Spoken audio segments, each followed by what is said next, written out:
In today's video, I'm going to teach you how to close the books in QuickBooks Online. This is a critical task for ensuring your financial records are up to date and accurate, typically done at the end of your fiscal year. So, let's dive right in and walk through the entire process together, making sure you have all the details you need to do this confidently and accurately.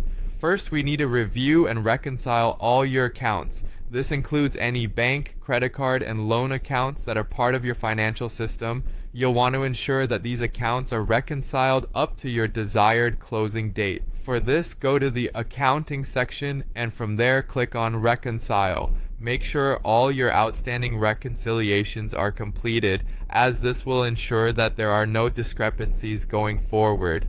Next, take a look at your financial reports. Specifically, you will want to check your profit and loss, as well as your balance sheet reports for any inaccuracies. These reports provide a snapshot of your financial health, so it's crucial that they're correct before closing the books. If you notice any discrepancies, you should adjust the transactions accordingly. Taking time to ensure the reports are accurate now can save you a lot of trouble down the road. Now let's set the closing date and password, which will prevent unauthorized changes to your records after closing. Start by clicking on the gear icon located at the top right of your QuickBooks dashboard. From there, select Account and Settings. Go to the Advanced tab and scroll down to find the Accounting section. In this area, you'll see an option to close the books. Click on the Edit icon, which looks like a pencil.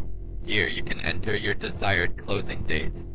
Most businesses choose the end of their fiscal year, but make sure this date makes sense for your specific financial calendar. You'll also set a password, which is important, as it restricts future changes to your records without your approval. Once you've entered this information, click Save and then Done. Finally, it's essential to communicate that the books are closed to your team or accountant.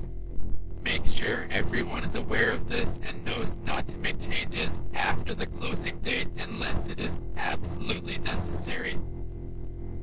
If any adjustments are needed, remember that they can only be made with the password you've set.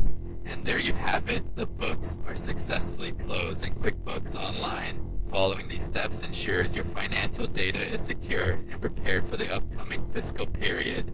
Thanks for tuning in and happy bookkeeping.